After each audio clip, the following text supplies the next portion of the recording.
Hello, good afternoon. As most of you guys know, I started this YouTube channel because of these dreams that I've started having this year that led me to this place of studying end times prophecy. And I came across something today. If you've been watching my videos or you've seen some of my dreams, there was a very specific dream I had that was about zombies. And that was probably around May or June that I had that dream, or I don't know, between April and June, I can't remember. But what's important about that is that around the time that I had that dream, I had been tossing around the idea of writing a book, and it was something that I didn't know if it was me wanting to do it or if the Lord wanted me to do it. And so when I had this zombie dream, I thought the plot was so good that I was like, this is it. This is what God wants me to write the book about. And I don't know what I was doing today, but I was on my Google Drive and I saw where I had effortlessly put out the outline for this book and even had started to write the first chapter. And I'm going to be honest with you guys, it kind of gave me chills, because I don't really want to spoil anything, but I'll say this, that it sounds very much like I'm writing a book about the end of the world in regards to what I believe is actually going to happen. So I don't think God wants me to write a book. I don't think that was ever part of the plan. But I can look over this. I'll do this. Let me read this outline to you. Well, I'm not going to read you the whole outline, but I loosely named this book The Vine Behind the Veil, which is obviously the veil between the here and there and the vine that holds us. So essentially each chapter of this book that I thought I was writing had chapter names like this: the soil, the seed, the spring, root rot, the barren, the rift, the fire, the sacrifice, the sprouting vine, the grafting, the bud, the pressing, the blessing, and the harvest. And each chapter I had written sub chapters under each one. I only got through the first chapter because for one, I don't have time for something like this, but I knew that if God wanted me to do it, he was going to make a way for it to happen. And for whatever reason, he made a way for this first chapter to happen, maybe so I could look at it today and say, holy crap, because that's what I just did.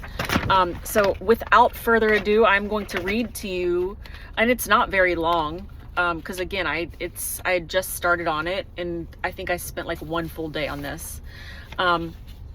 So the prologue, this is how it started. So much has happened, I scarcely know where to start. Like with all stories, there must always be a beginning. How does one determine where the true beginning occurs? Where is the original starting point? I feel as though I must clarify and spell out every detail so that nothing goes amiss. This story that I share is a matter of life and death, not just for some, but for all. This story, my story, is radically transforming lives. I almost can't contain the knowledge of what I know, and therefore I am obligated to share with you in full disclosure everything I can recall. I have to trust that what I can't remember now will soon be revealed. This must be where I begin so that each person can fully understand the dynamics of what I'm about to share. So without further delay, here we go to the very, very, very beginning. And my seat heater is too hot. Hold on. Okay. Chapter 1, The Soil. Mourn for the soil of my people, for it will grow nothing but thorns and briars. Yes, mourn for all the houses of joy in the joyous city, for the bustling city with its mansions will be deserted. The high ground and the watchtower will be empty, becoming the joy of wild donkeys and a grazing ground for flocks. The desolation will not end until the Spirit is poured out on us from heaven. Then the wilderness will blossom into a fruitful orchard, and the trees of the orchard will grow into a forest. Isaiah 32:13 through 15. Again, please keep in mind, I was not even for 1 second believing that the end of the age was here and that the Lord was coming back. Okay, The soil today was the same soil of yesterday. It had always been there, and it never seemed to change in appearance. It was frail and empty, giving neither hope nor discouragement. The soil I walked on today was the same soil as those who walked on it before me. The suffering I felt now was the same suffering they also experienced. At times, the soil seemed more abundant, and a great harvest would pour forth. Sometimes it appeared to be dry and sandy, producing below what was needed, even for the sake of necessity. One thing was certain: we toiled in vain year after year. It appeared that nothing could survive beneath the scorching heat of the south. The moment we watered our crops, it was as though it would mist and evaporate almost instantly. The infertile ground continued on, even in times of an abundance of rain. While we drowned in our sorrows, the rain drowned the soil, and yet it still remained dry as a bone. We were told of times past when a great harvest was discovered in the middle of an equally great drought. We were told that our ancestors searched eagerly for the miracle that produced such a harvest, only to come up empty-handed. Endlessly we searched generation after generation, but none of it was profitable. What we continued to find was barrenness, and what it produced was barely enough for us to survive on. The connection was never made. Year after year, we all endeavored to produce the harvest we all desired. Year after year, we continued to fail. The misery was unbearable. Season after season, we never saw any change. The harvest we produced always ran out. There was never enough. The cycle of failure continued. This was not what I wanted for my life, my children, or my future grandchildren. I wanted them to have a better crop than I did, but I didn't know how to produce one. I didn't even know how to give them direction or guidance. If I failed, how did I expect them to succeed? This was all I knew, and this was all my ancestors knew: failure. We always fell short, and we never did enough to make it work. I didn't understand why other people using the exact same soil would yield different results. What was it that my family was missing? I watched some families produce so much fruit that people would come to them just to feast off of it. Everyone wanted what they had, and they had more than enough to feed anyone who came in search of it. One home could not contain the riches it produced. Some families never even produced a single bud, and therefore they never saw a single piece of fruit. The only fruit they received was if it was donated by another family or a local neighbor. These people seemed as bad off as my family, if not worse.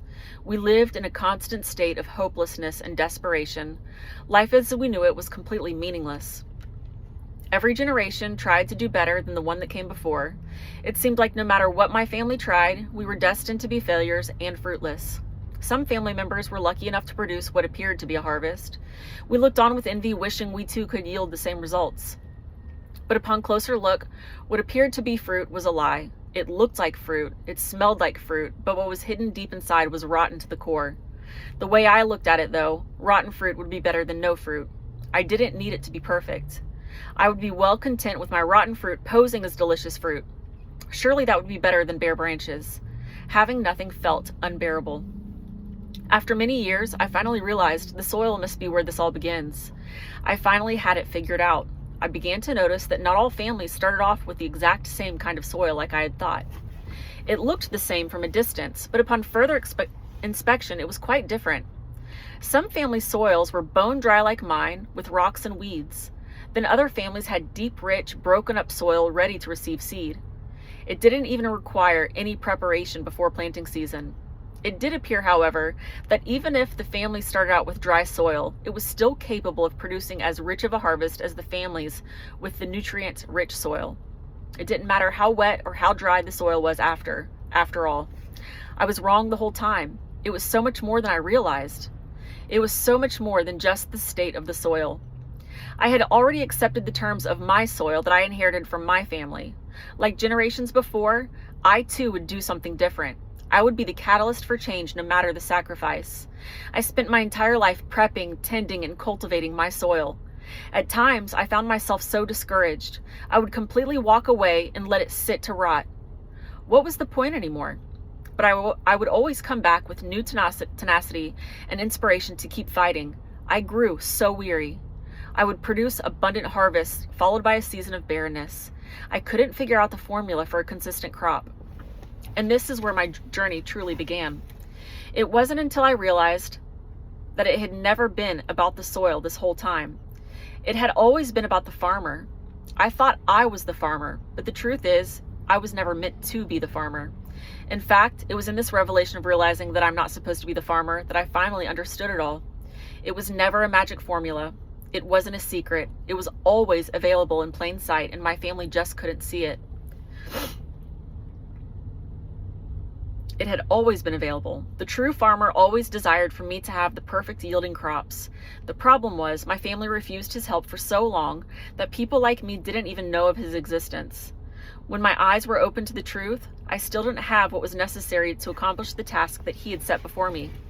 He gave me all the instructions, but I couldn't see it because I lacked faith. The one who knew it all and could do it all was prevented by me and those who came before me.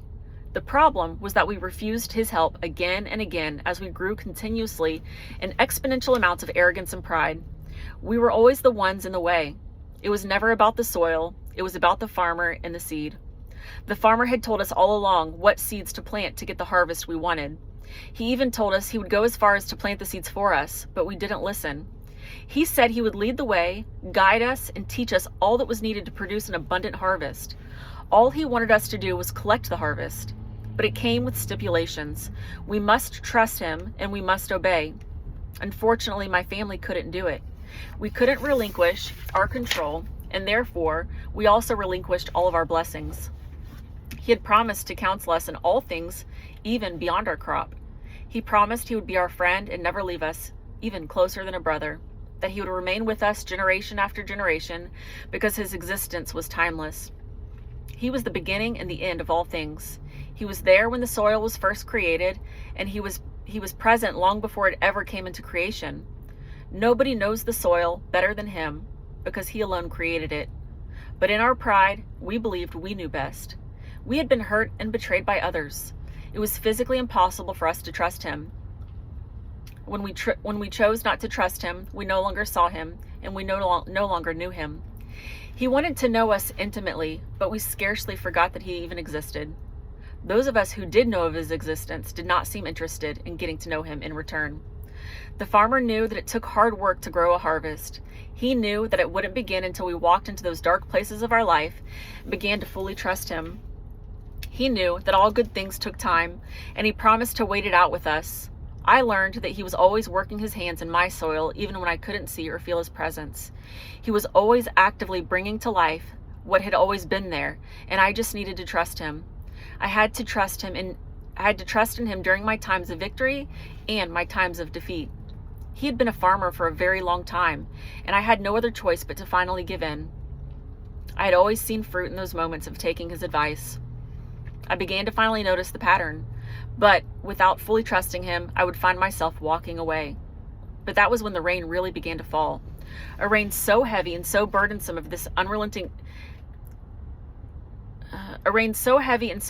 I could hardly breathe anymore. Everything in my life was ruined because of the persistence of this unrelenting monsoon over me. Then and only then did I finally look up and discover the open heavens above me. It was in that surrender that the flowers began to blossom and the fruit began to overflow. It was a plentiful harvest. Now I was the one who was feeding others. People came to me to feast from my overflow, and it was such a humble experience. This was when I discovered the peace, prosperity, and blessings I had always been looking for. I finally found a place where I could rest and find favor. We had searched in vain all these years. It wasn't until I was brought low that the farmer lifted me up in honor and privilege. He showed me that I didn't produce the harvest because I deserved it, or because I was special. I produced the harvest because he loved me. He had compassion on me, and he wanted to rescue all my crops for the rest of my life. It became bountiful at the touch of his hands. One single breath and all dead things came to life.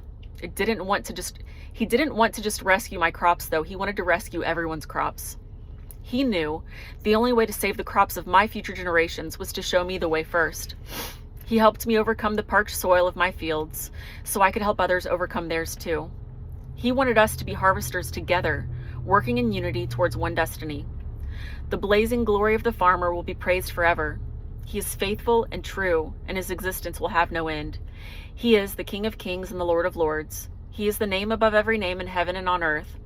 In times past, he was known as Jehovah or Yahweh.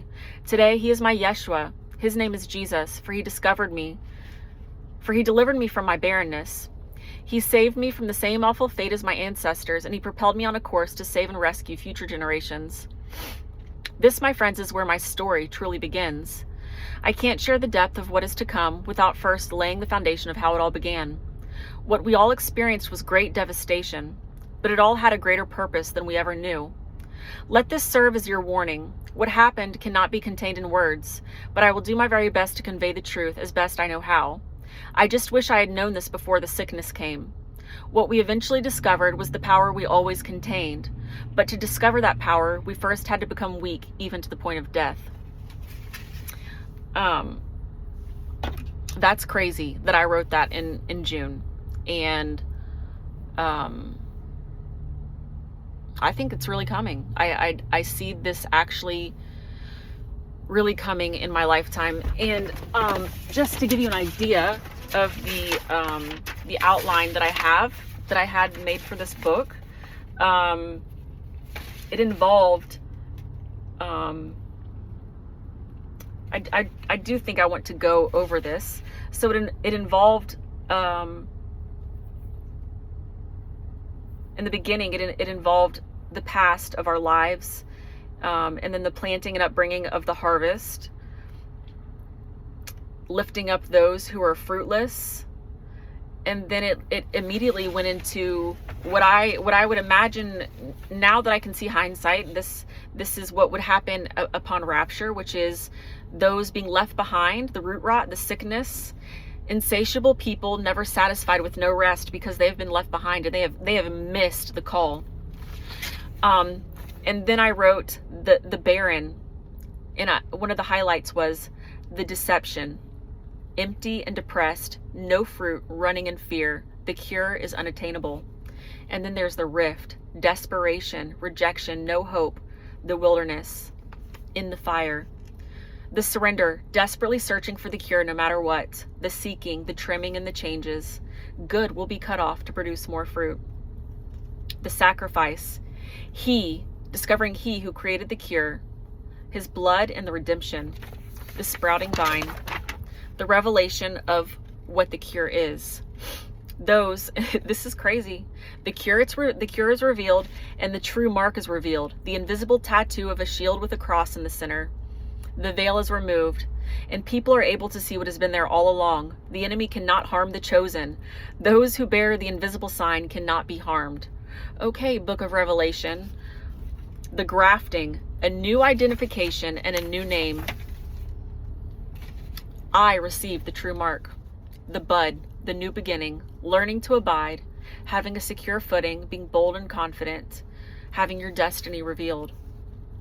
The pressing, the chosen and their commission, the fruits of the spirit that are produced, the strategy created, and the armor that is worn, the blessing, the rest, the favor, no fear, and finally the harvest, hope and freedom restored.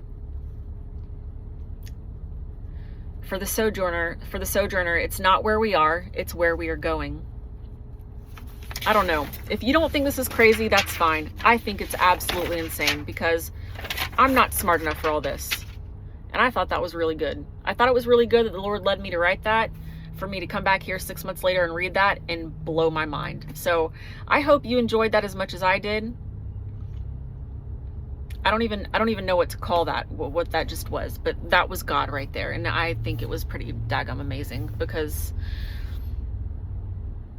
I'm not quite sure what he's trying to tell me in regards to like what's actually happening and when. I don't know that I ever will know those details, but he's definitely ringing the alarm in my life. And so therefore I will speak whatever he wants me to speak. So today I felt like I needed to share that with you guys. So I hope you all have a great weekend. And if I don't see you this weekend, I will be back Monday.